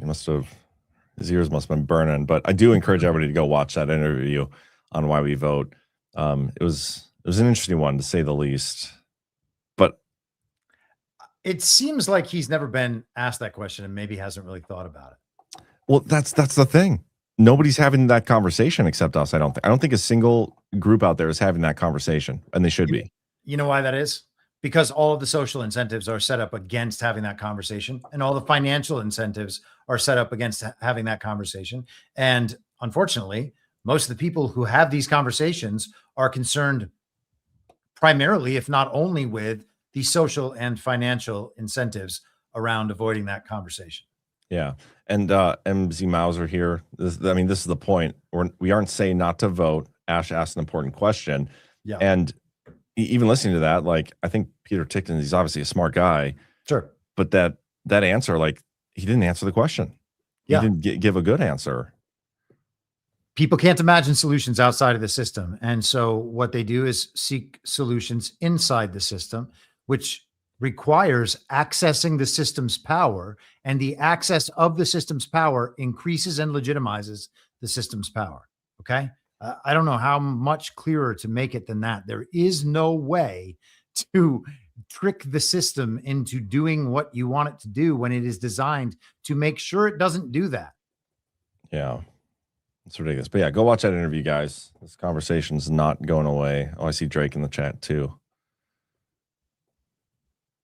Chat is popping. CanCon, are you going to join us on Gaming tomorrow? Chris, are you going to join us for Gaming tomorrow? I will try to do that now that we've got it set up. Yeah, by the way, speaking about like getting involved and whatnot and getting active locally, I'm starting a new series. I recorded the episode already, but every Sunday at 1 p.m. Eastern, it's a series called America First Stories, and I'm going to be interviewing mostly our sponsors, but we're going to be telling their story. It's not like infomercially. It's just talking about the people and what they do and how they got into what they're doing and whatnot. And I interviewed Mo Benson of Benson Honey Farms. Oh, cool. And she's kind of a badass. Like, she is super involved. Like, she's following the precinct strategy.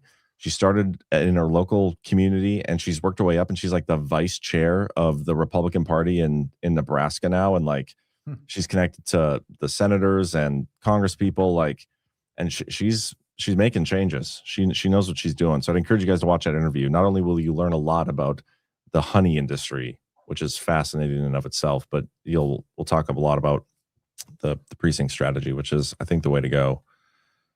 CanCon says it's tough to drop out of a system when your non-participation is a guarantee of a loss. It's not a guarantee of a loss. It is already a loss either way. Like, I don't know what people think they're going to get out of electing one side of the uniparty over the other side of the uniparty.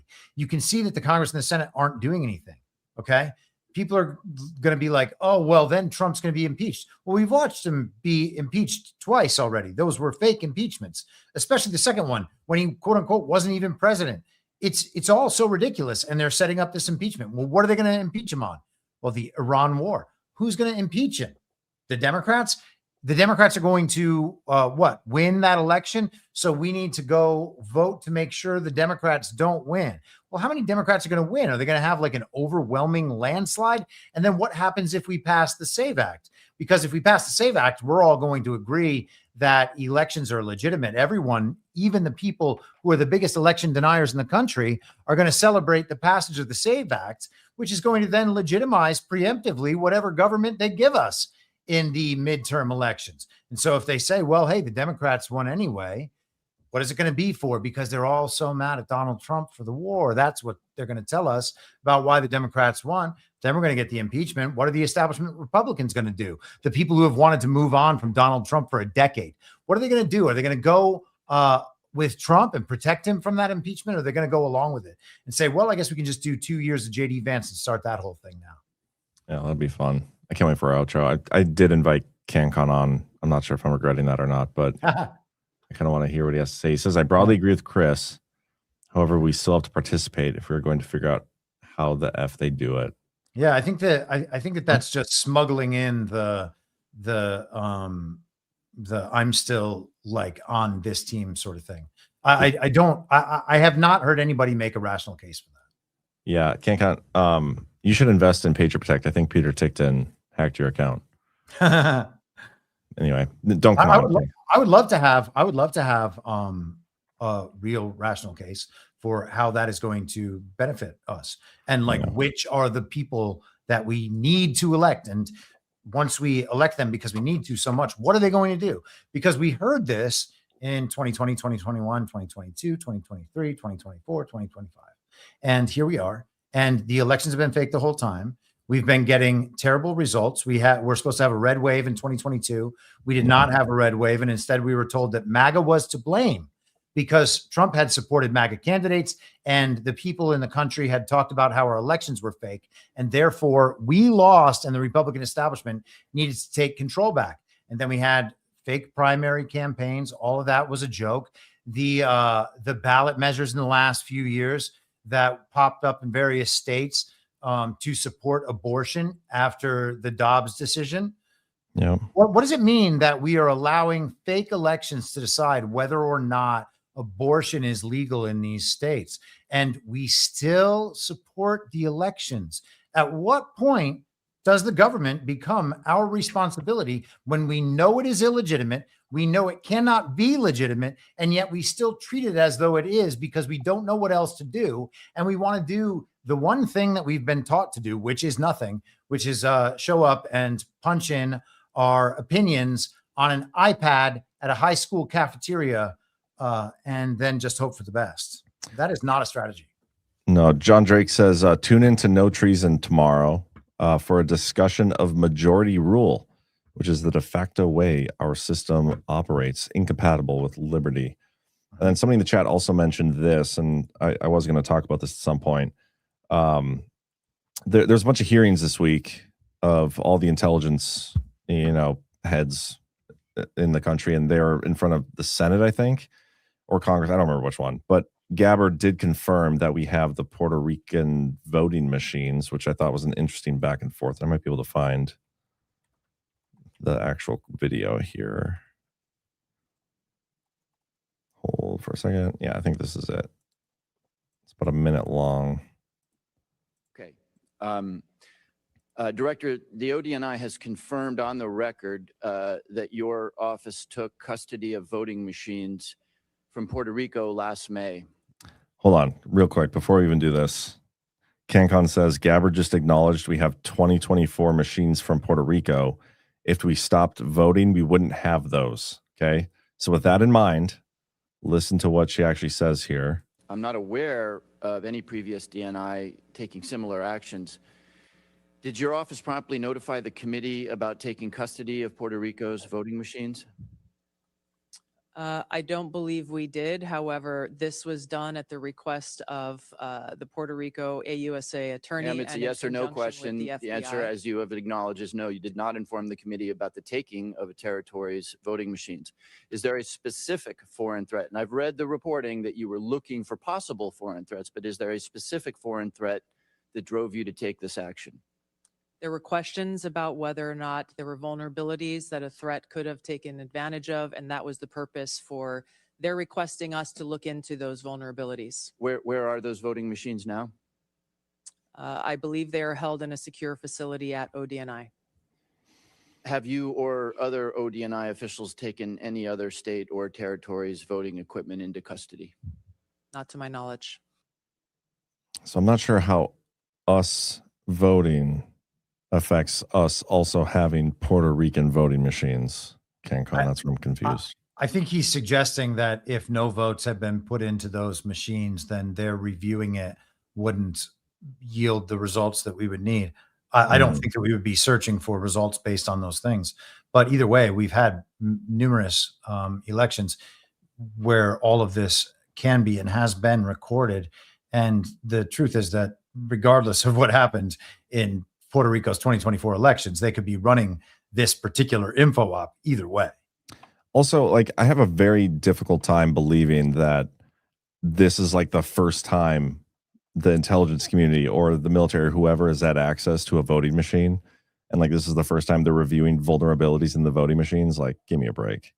There's no way. I mean, we have to like enter the story world and pretend it's real. Yeah, but that's all this is the story of like, oh, we finally discovered all these massive vulnerabilities in the machines that Trump has been talking about since 2020. But we only found them because we got Puerto Rico's machine. Well, we just got from Just the News, the Chinese story about Connect, right? Was that the Eugene News story? Connect, whatever it's called. Yeah. So that was from the pit 3.5 years ago. Yep. Almost 4. Yeah. I mean, 3.5. Yeah. Whatever it is. That's an old story. And that's Greg Phillips on that. And then he had a front page story on CNN just like yesterday. They were trying to write a hit piece about him and try to make people think he was crazy because he said something about teleporting once. Yeah. I mean, and he's a human now. Yeah, he might be, I don't know. But yeah, there's a lot of reruns in the election realm right now. We have that story, the Connick story. We also have what was the other one? The one where USAID money that was sent to Ukraine was being funneled back to Joe Biden's campaign. That was a rerun. We also had the story of the intelligence community burying election shenanigans by the CCP or whoever, by China, Russia, because they didn't want to help Trump. That was a rerun. Lots of those going around. I think we talked about that Wednesday, and my speculation, if I had to, would be that they do this when they know that there's a bigger story coming, and they want to like lay the narrative groundwork again, so everybody's like caught up and read it on the story. Like, don't forget all these things. And here's the big boom that's coming. That's why they do the reruns. Yeah, and I've made that case myself, and I totally get it. I understand. I want that to be true. But one thing that we do know is they're telling us an old story as though it is a new story. Yeah. And that is very, very weird. That's very hard to deal with because, already you're dealing with one layer of obfuscation, dishonesty, however you want to frame it in your mind. It's not the straight up direct truth. And when you're talking about this issue now, 5.5 years later, and you're still not able to deliver the straight up direct truth to people, I don't care who's disseminating that op at this point. That's just not true. And we need to deal with that, because if we are getting info opt into correcting the election system and we're just going to keep on going, well, somebody's got to tell me when the story part ends, right? Unless we want to be just guide our lives by this great story that is told to us all the time, except the story's not that great. And we can see that the results of believing that story and devoting our lives to the following of that story is an ultra materialist culture where everyone is totally atomized and spiritually dead. And so I don't know if that's really the way we want to go. If we're going to guide our lives by stories, there are certainly better stories than the American political soap opera by which we should guide our lives. Well, they took away the Sunday night soap opera because Bachelorette got canceled. I don't know if you saw that. I had no clue that Bachelorette was still a thing. Yeah, apparently still a thing. I didn't know either, but that was a big story this week because. Are you watching Bachelorette? Scout's Honor. I don't watch Bachelorette, but it was a big story this week that whoever the lady was like a domestic abuser or something. Like she got in a huge fight, and it was like her boyfriend recorded it, and it like leaked out this week, and so they canceled the whole thing. So I just thought it was funny. But no, back to the election stuff. With the SAVE Act, it's being voted on now. They started voting on it this week or started the process, and it's not going to pass. And so what does that do for the midterms? Because everybody has, built this SAVE Act thing up as like, if we don't pass the SAVE Act, our elections are going to be fraudulent. Like, we need the SAVE Act to save this country. It is the most important thing ever. That's how everybody's talked about it. And I think, the Republicans part of the Uniparty, they wanted to pass this. And the Uniparty in general wanted the SAVE Act. They're not going to get it. But now that if that doesn't happen, where does that leave everybody? When Trump and all these people told you that you need this, otherwise we don't have a country, but now we don't have it, but please go vote. Like, where are we at with that? Yeah. Well, the first thing is, if Trump didn't want the SAVE Act to pass because he knows that the Congress and the Senate are illegitimate and that the legislation wouldn't do anything to actually make our elections real, well, he has two choices. Don't support it and then get blamed for not supporting it, or support the shit out of it and make it impossible for them to pass it and watch these people spin themselves out. So if it doesn't work, well, this has been a massive national PR campaign for the fact that our elections are enormously problematic. And now, again, I would just ask people to consider, knowing that this is a congressional election for that is not going to be a real election, by the way, because we don't have real elections. None of these people you really care about being there. They're not doing anything for Trump now. They're not going to do anything for Trump in the future. What would be bad about simply canceling them until our election system is suitable to confer legitimacy? That seems like just such an obvious thing. And the truth is that every bit of government should have been canceled since you could either say November 3rd, 2020 or January 20th, 2021, whichever one of these dates would be the official date on that. December 7th. That should have been the end of the American government operating, period, until that situation gets settled. And the situation's still not settled. There's like still ongoing issues from back then. And we just keep going on and allowing the system to rule us, even though it has no legitimacy and everybody knows it. And it's still under contest. And he's come back around and told us the elections are still fake. Just cancel them. Like, are we going to miss having an election? Trump's still going to be there. It's not like if we don't have an election, Trump disappears. I know some people will miss them. We don't need the House. We don't need the Senate. We already don't have them in some important sense. So, like, just let it go. Yeah. And then if the system actually wants to present us with an option of an election system that can actually confer legitimacy, well, by all means, present it to us. Like, we're reasonable people. We still want to have a country, but we're not going to like continue living under this ridiculous delusion that we are influencing these events in ways we clearly aren't. If that's our birthright, give us the damn birthright and show us a system that allows that to be realized. And then we can have that discussion. Maybe we should start the movement to cancel the midterms. It's funny. Hashtag cancel the midterms. I'm totally down with that. But Esther, as I was talking about in my chat, a person who sends me a lot of interesting stuff, kind of like, I don't know, figured out my wavelength or something, or maybe she's just a super advanced AI. Yeah. It could be. Who knows? Well, she is a wonderful person who might be a bot, but a wonderful person. So she had put the clip of me talking about canceling elections on Badlands Daily. She had put it through an AI to like transcribe and caption it, and Anthropic like rejected it. Why? You're like definitely not allowed to talk about that. Apparently that is the no canceling the midterms. apparently canceling elections is the no-go zone. By the way, and people are going to be like, you can't do that. Trump is the one who suggested it. Yeah, he did. That's true. So, and yeah. Ukraine hasn't had an election in a coon's age. Like I know, and everybody loves that. everybody loves Ukraine too. So silly. Not everybody, but yeah, man, we got to do it. We should be the ones that emanate this and so start this, even though it's kind of already started.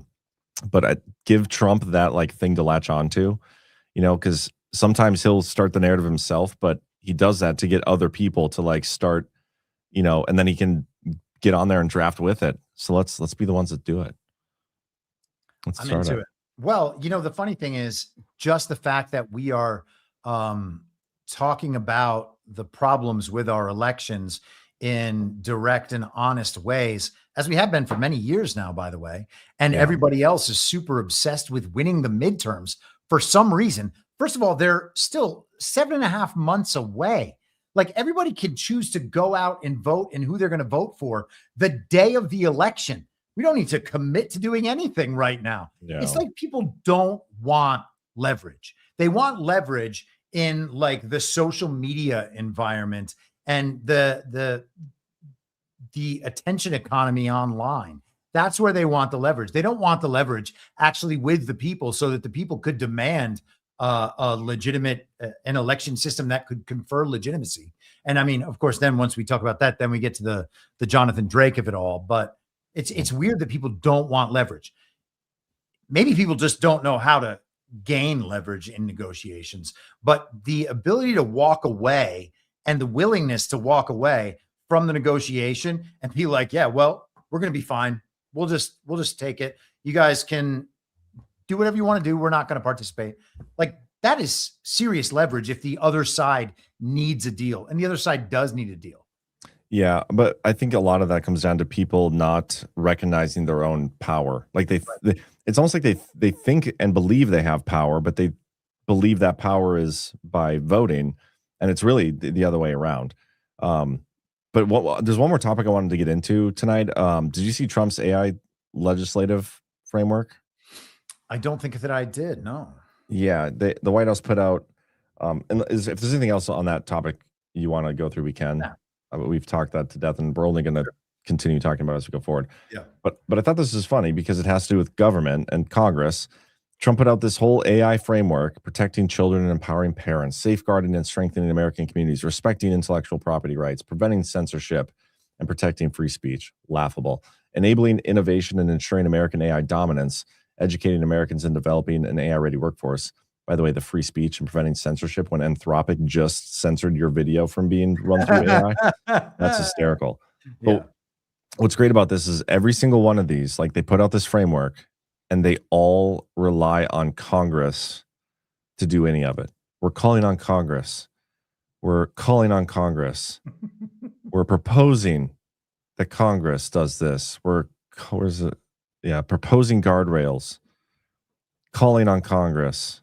Well, this would be encouraging the right Congress. This would be the right way to go about that if Congress was legitimate and this was the sort of issue that could be effectively legislated. They should not be allowed to do anything regarding. Yeah.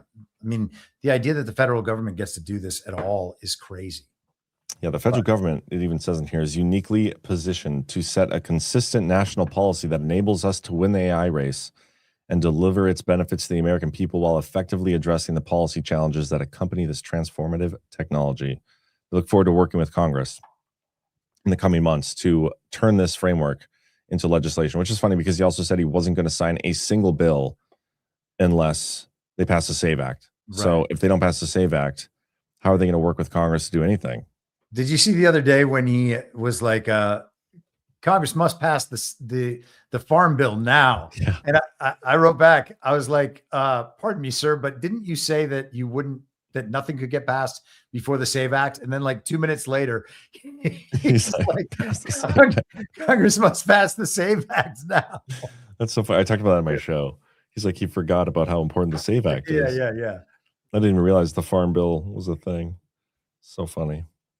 Anyway, man, how do you feel about yeah, let's do it. Going through some rants and boosts? Is there anything else that we missed that we should have talked about? If there is, guys, leave us a rant and we'll discuss it.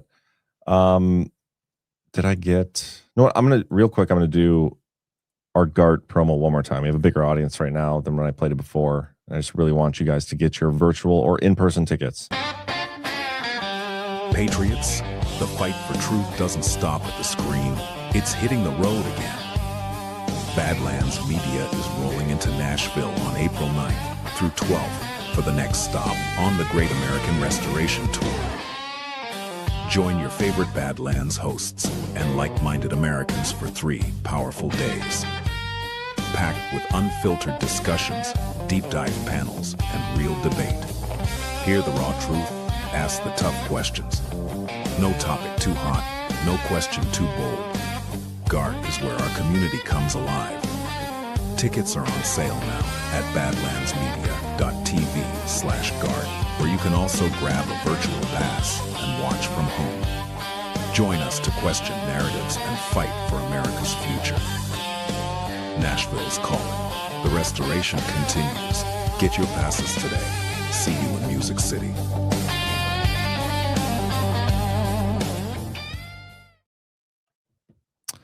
Get your tickets, guys. badlandsmedia.tv/events.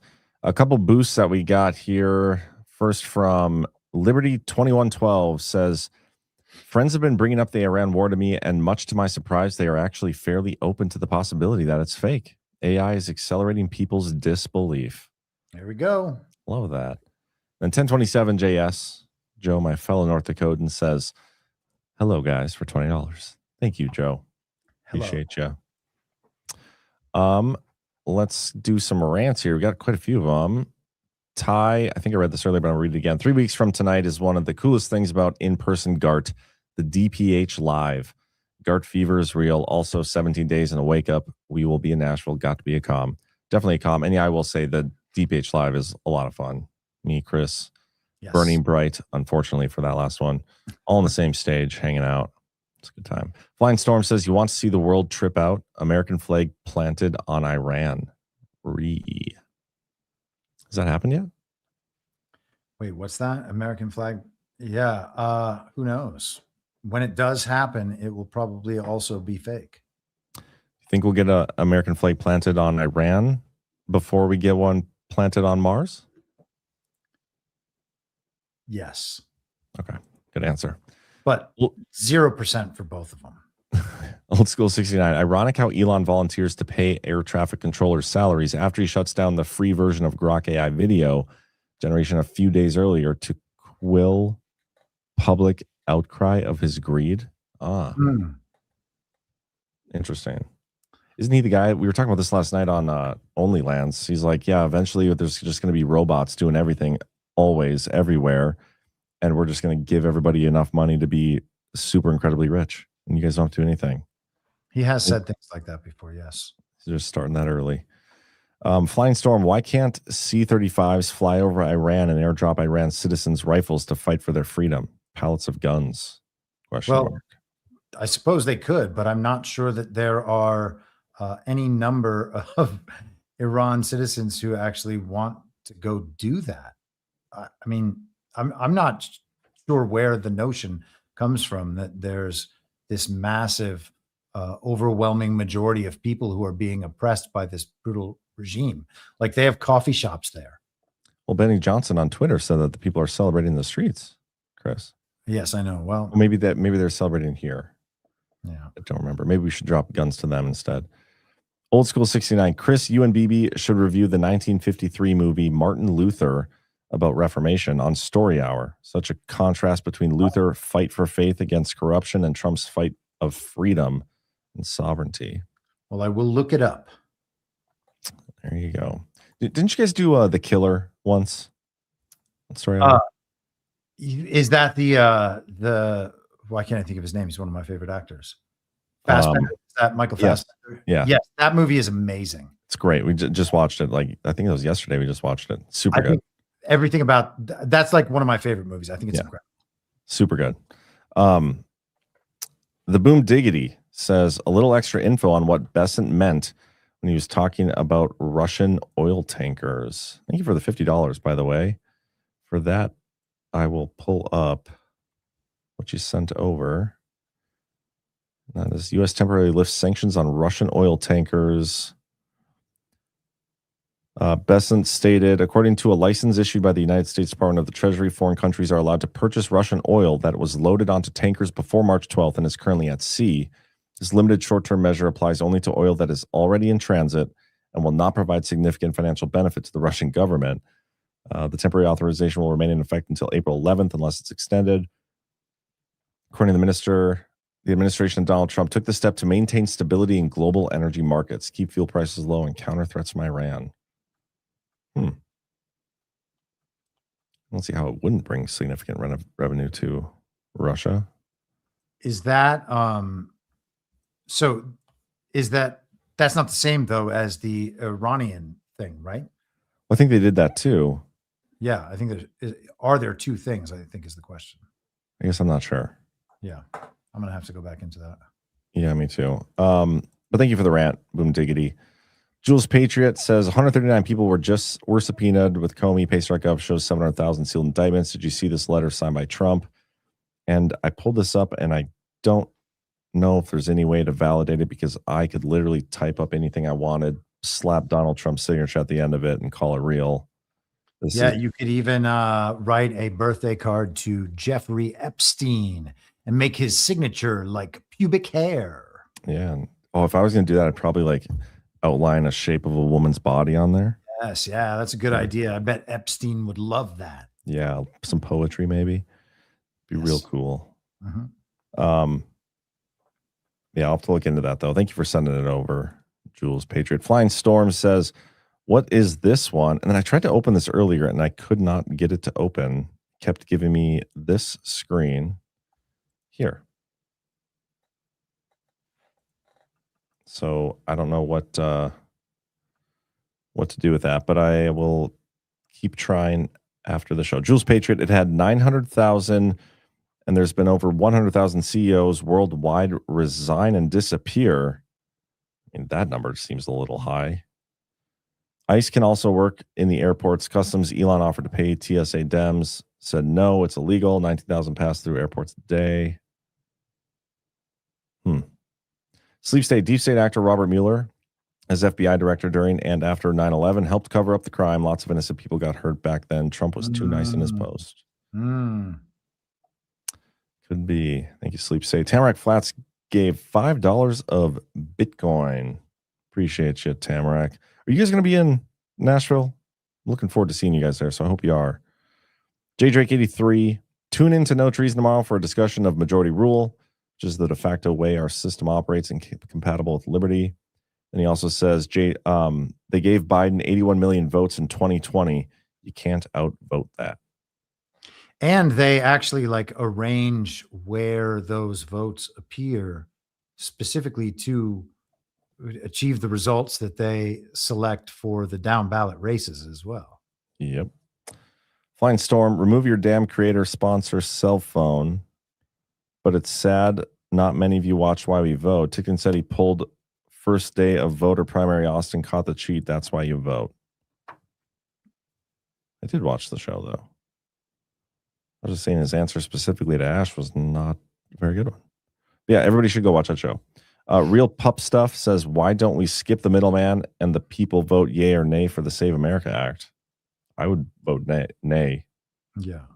But if we could do that, then we wouldn't need the Save America Act. Or Congress. Right? Yeah, but that's true. Yeah. If the people could successfully register their vote in a legitimate way, then that would be fine.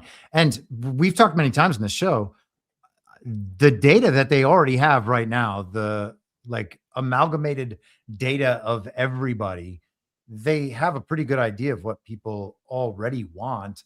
And then the unfortunate question becomes, are they already doing what all the people want? Are we already just run by the amalgamation of that data, as fed through AI, and those are just the decisions for everybody?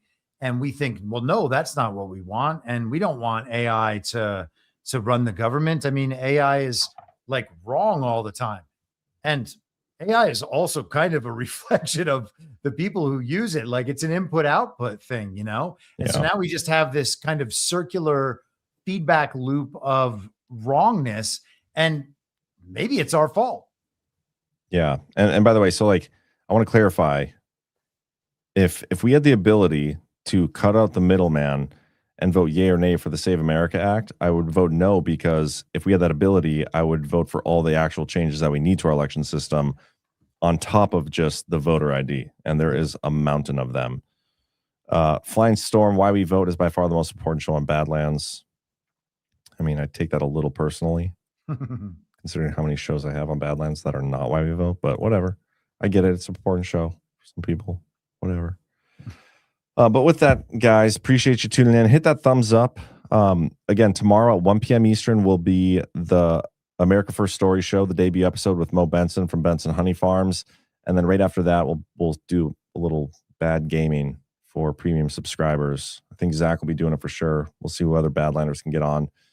And then otherwise, I'll be back Monday with the Daily Herald. And Chris, you'll be back Tuesday night with Badlands Story Hour. And we are doing 3 days of the Condor.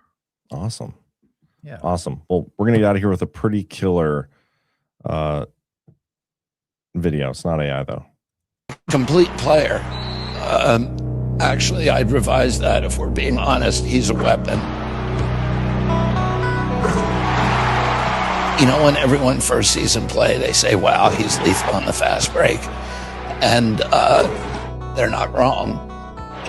He's fearless, he respects senior citizens, and he's got an attitude that screams USA.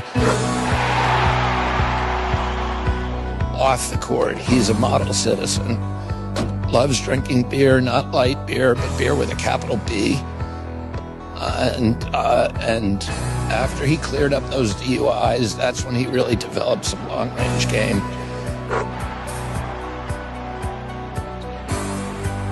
When you stop getting tanked all the time, you can really focus on the stuff that matters, like draining long-range buckets, impressing high-quality women with big hearts, and living life for our Lord and Savior Jesus Christ. And that's exactly what JD did.